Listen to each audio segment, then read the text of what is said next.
I just wanted to share knowledge with people. Like I said, as I've progressed in my career, I kind of noticed that I was passionate slash skilled at teaching other people. And so I would quickly, on the teams I was on, I would be mentoring other people. And I thought, why not try that out on YouTube, right? And I was actually inspired by another YouTuber named Louis Rossman, Oh who yeah.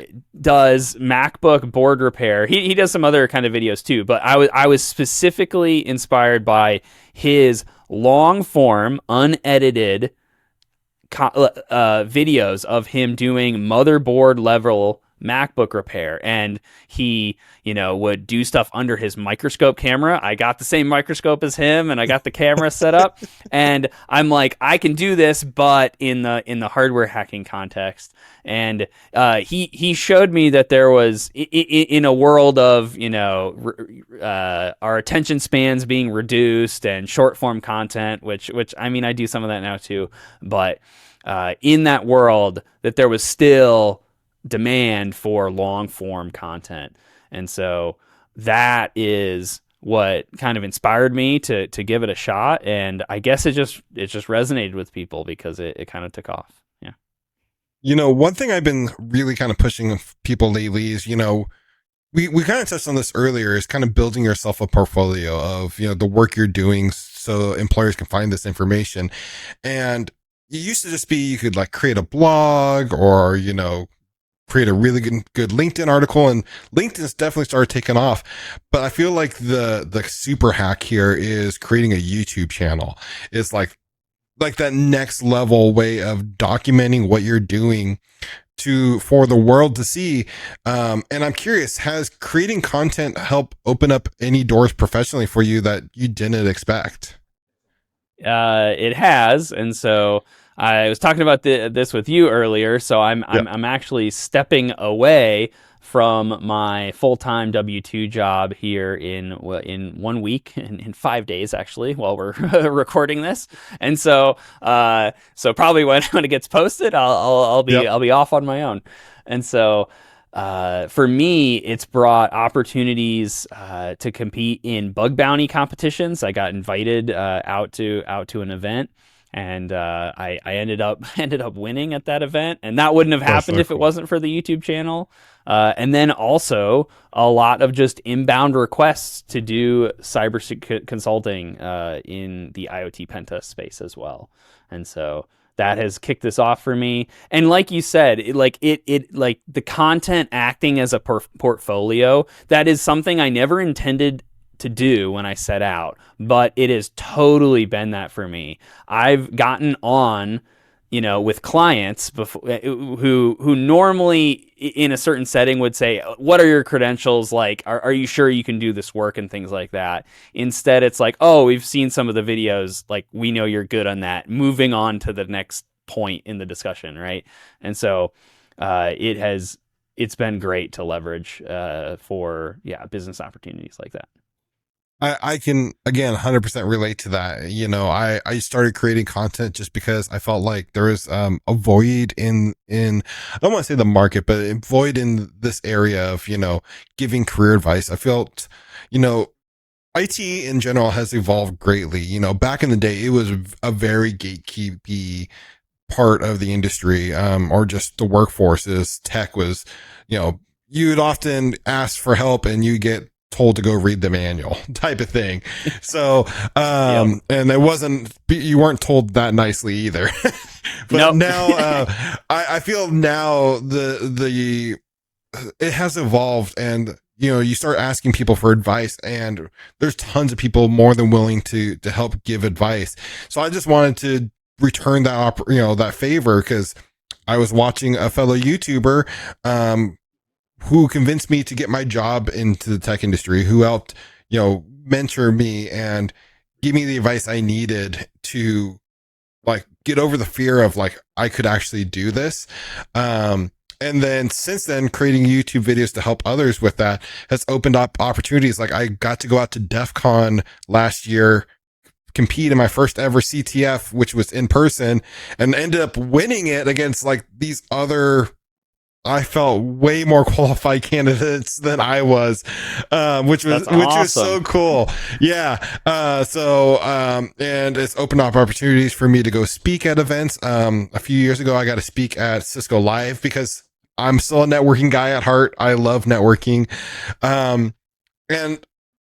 do you feel at this point, like where we are today, that putting content out on like YouTube or some sort of video is almost a requirement to stand out in the cybersecurity world? Ooh, that is a good question.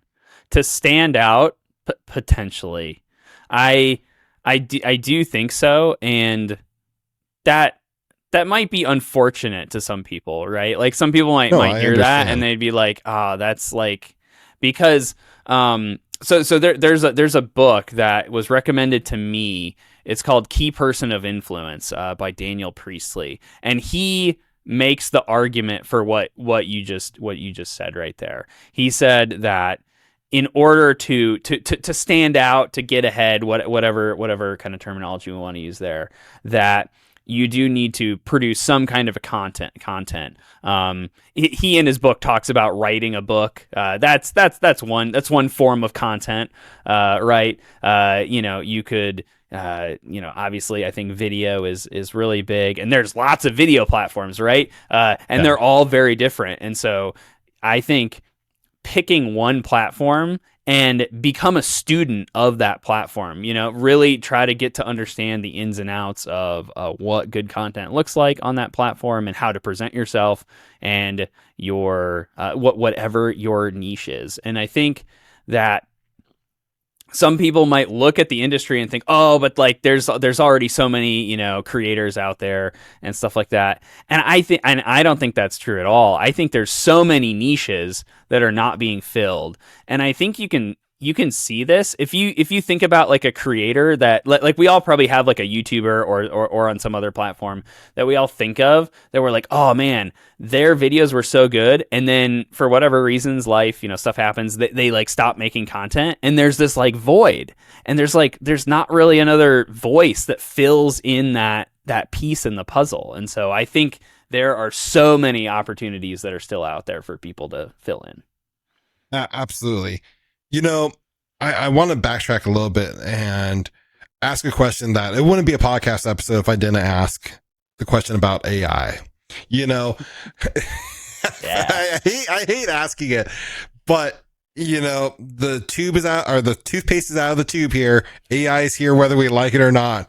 How does AI affect a role or a sector of tech so niche as yours? Are you seeing an impact at all from AI? Is it opening up new vulnerabilities? Is it like reducing vulnerabilities? How is it affecting what you do? Yeah, so I will fully admit that at first I was pretty skeptical about all of the LLM hype, and there are still parts of it that I think are hype, but I've been on this journey to start to integrate it more into my offensive security workflows. There are other people that can speak more about the vulnerabilities that are being opened up by vibe coding and stuff like that. That's not really my area of expertise, but I find it an incredibly powerful tool for reverse engineering. So I've got Ghidra, I've got Binary Ninja, and I've got IDA Pro. I use them all at different points, but those tools are all for doing binary reverse engineering of software. And all of them now have MCP servers. And you give Claude Code like a massive binary that might take you a week to reverse engineer. And you tell it what you want to know out of that binary, it can do it in a few minutes. And just the speed up there of being able to quickly reverse engineer something, or just like ask a question, right? I want to know, what hosts out on the internet this binary makes calls out to on the internet. Like it can answer those questions just like that for you, and so it can speed up a lot of your analysis. There's no way I think it's going to take over IoT pen testing. I think it's gonna augment the good pen testers, because it does hallucinate. That's the thing. Like, it hallucinates, and so it takes an expert.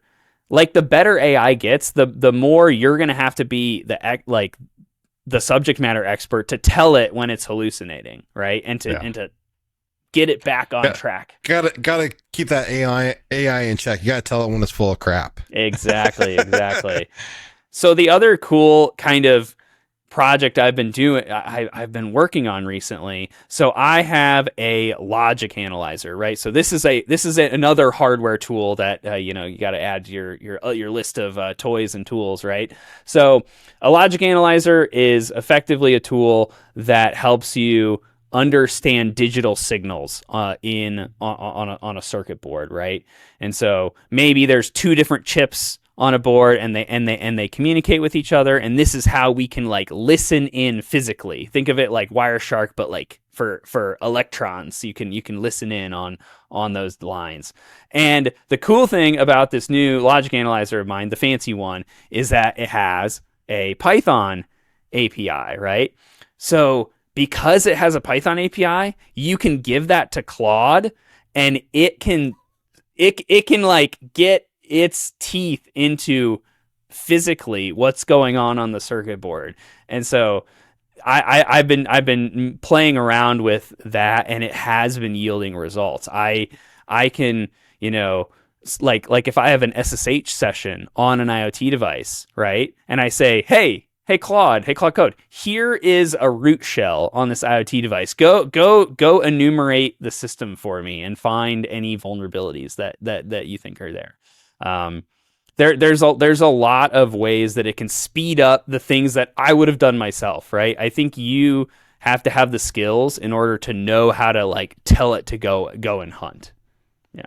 That is the truth. I heard a saying recently, and I probably people on the podcast are tired of hearing me say it, but it's so powerful, is AI is not replacing people. The people who are utilizing AI are the ones you have to worry about. The people who are using AI like the tool it is to advance their skill set, to augment the work they're doing. Those are the people that you have to worry about taking your job. And I think it's 100% true. At this point, if you are not using AI in some part of your workflow responsibly, of course, you're falling behind. It has really touched every sector of tech, but I don't think it's something we should be fearing either. It's just kind of the natural part of the evolution in the tech industry. Things are constantly evolving and changing. You mentioned constant education earlier. I think this is just the new thing, and it's gonna peak, it's gonna settle out, and it's just gonna be part of the norm. People won't be able to remember a time when we didn't have AI, in part of our workflow. So. Exactly. And so it's interesting, that you mentioned like the education piece and kind of juxtaposed to AI. That's been the biggest thing for me, is to try to stay disciplined, to not let it take over too much, right? Yeah. With LLMs, they have great ability to let us explore further and faster than we ever could have and create new and awesome things. Or we can just become consumers, right? And just be like, oh yeah, go do the thing. And we just we just get the result at the end, right? We just have it do it all for us. And so I think, you do need to have that like a heart of a constantly learning, and always, not taking the world as it is, but always trying to, figure out, what's going on. Absolutely. Now, for people watching this, if someone wants to break into just cybersecurity, but they're feeling overwhelmed, what would you tell them to start on focusing on first? Yeah, I would. So there's a lot of directions we could go in there. I think if somebody had an interest or maybe some background in technology, and we're trying to break into cybersecurity, right? And there's lots of directions that you could go from help desk. You could be a system administrator and want to pivot. You could do, like frontline tier one support and try to convert into cybersecurity. I think, yeah. Wanting to be a learner and taking on that responsibility of learning those skills yourself, I think there is great value from trainings and certifications, but I I think so. We talked about, the way that IT was and the way it is, and I think one of the things that the stories that this was a little bit before my generation, but I heard people of stories that they're like, yeah, companies would just hire anybody off the street, and then they'd spend 6 months, 12, 18 months training them up, and like all at their own expense, the company's expense. And I think that age is just gone. I just think the way the job market is, like we can all mourn that together, but I think that is gone, and I think employers are expecting you to come with the skills. And so just whatever your current job is, if you want to pivot into cybersecurity, it can be a competitive industry at times. So you might need to take on the perspective that you have two jobs, that you have the job that pays the bills, that keeps the lights on for you, and the job of learning and Yep.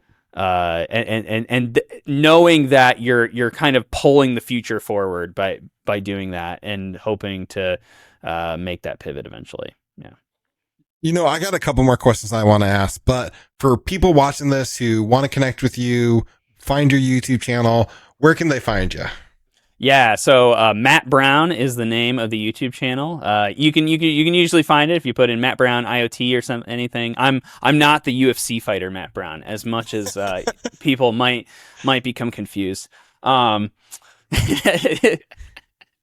But yeah, so and nmat is my like hacker handle, and that was like taken on all the platforms. So I'm nmat0 is like my on X and on GitHub. That's my handle, and LinkedIn Matt Brown. And so you can find me on those platforms. Connect. I'd be happy to connect with you, and answer any questions you have. And then I also have a Discord community. So if you are looking to dive into the hardware hacking scene, we have a Discord community, and that link is in like any of my YouTube videos. You can join from that link. There are a bunch of other really smart people smarter than me, about all the niches of hardware hacking, and there's different channels, and it's a pretty open community where you can ask questions. That's awesome. We'll definitely make sure and link all those resources up down in the description or show notes below. Now, I got to ask, kind of bringing this conversation full circle, what is something you wish someone would have told you early on in your career? Oh, that's so good. So this happened to me like midway through my career. It wasn't like super late for me, but I think so I had a really good boss, and he handed me the book The Phoenix Project. I don't know if you've ever heard of this, but it's a fictional kind of story about the IT world.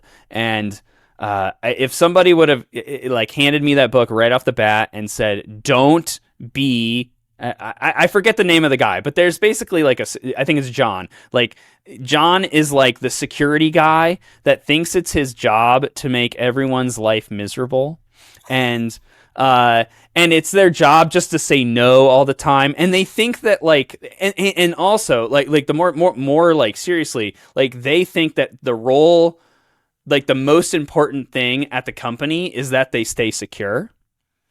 And for most companies, that's not the biggest risk to the company. The biggest risk to the company is them going out of business and not being able to do the thing that they do to serve their customers. And so I think if I could tell myself to like figure out like what the business is really about, like what really makes the business tick. And then of course, like you're going to have your skill sets of cybersecurity or IT or whatever it is that fits in with that. But you want to avoid main character syndrome in your career. You want to avoid thinking that like the whole business like revolves around you and that your mission is like ultimately like the most important one. So yeah. It takes a strong team to help carry the company to success. That's one thing I definitely learned early on, that also like not to have superhero syndrome, not to feel like I was the only one who could fix the problems. That I work with a team, no matter what size that is. Right now I work with a small team, but I've had large teams and everything like that. Figuring out how to work together to cohesively uplift the whole company is like a power move right there. And understand that what you do is not necessarily the most important job for the company. It's a fraction of the puzzle piece that makes everything tick and move forward. So having that understanding, that's empathy, I guess, as well, when you're working with other departments, and collaboration is major. And I can't imagine, like, when it comes to a job like yours, when you're working in such a small window of the big puzzle, like how difficult that can kind of be to, like, you feel like you're doing the most important work. You're the one finding the vulnerability, so like things don't happen, but there's so many other things that have to happen before it even gets to you, type of thing. Yeah. Because like within that scenario, let's say you find this this vulnerability, you think it's a super important vulnerability, and they say we can't fix that. Like the choice is to recall the product or leave it in the field. Yeah. Like you as a security person are like, oh well, like I know the answer to that question, and it's like, yeah, but like what if the business like ceases to exist? If there are other factors and risks that are being weighed by the leadership of a business. And so just understanding the more holistic picture of what's going on inside the business, I think will really help someone's career. I gotta ask, what excites you the most about where cybersecurity, or especially IoT security, is heading right now? So I think that there's going to be way more cool hardware to hack on and find vulnerabilities in the future. So ISC West is like the big tech show that happens. It just happened recently, and there was tons of robotics, like humanoid robotics. There's all sorts of new drone tech that's coming out. And so as a hardware hacker, I'm like, this is great. This is a target rich environment, tons of cool new products to do pen tests on, to do security research on. So I am just excited for all the vulns that are out there to be found.